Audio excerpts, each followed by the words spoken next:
Two-time Stanley Cup champ Daniel Carcillo joining us, nicknamed Car Bomb when he played for the NHL, never afraid of a fight.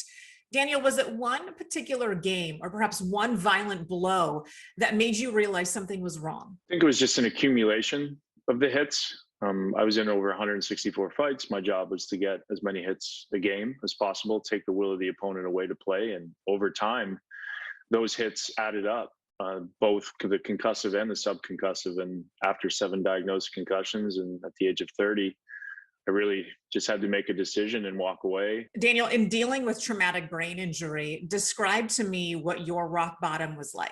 Well, rock bottom for me was poignantly making plans to take my own life, because with traumatic brain injury, number one, survivors don't want to act the way they're acting.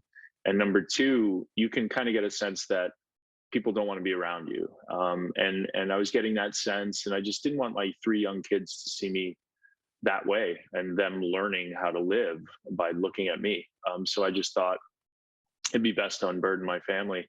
And that's really when my life was saved, by being invited to a farm and being introduced to psychedelic medicines and some of these tools that helped me in my recovery. You ended up trying what we probably more commonly know as magic mushrooms. Did you notice a difference the first time you tried it? I was suffering from depression, and my things were isolation. I didn't want to text people. I wanted to be left alone. And immediately after I woke up the next day, all I wanted to do was reach out and talk to my wife and FaceTime my kids. I couldn't wait to get home to them. I've now been on this journey for 2 years using these medicines, and I'm happy to report that I have cured myself. I do not suffer from any of those ailments that I mentioned before. Daniel, I really want to hear about your company, and you are trying to get FDA approval for this medication to help people who are just in the same situation you were in. Bringing the diagnostic software as well as the new compounds that we're researching through FDA and Health Canada trials is extremely important to me.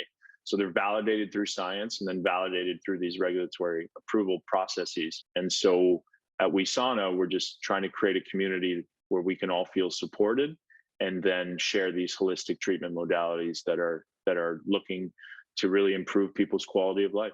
Well, perhaps the most striking image is something that you posted on Instagram. On the left is you say before taking mushrooms, and on the right is a photo of you after. Call that one death in life. I was in a really bad way. So if I can get better, I know that others can get better. If you want it and if you want to work at it, you can do it.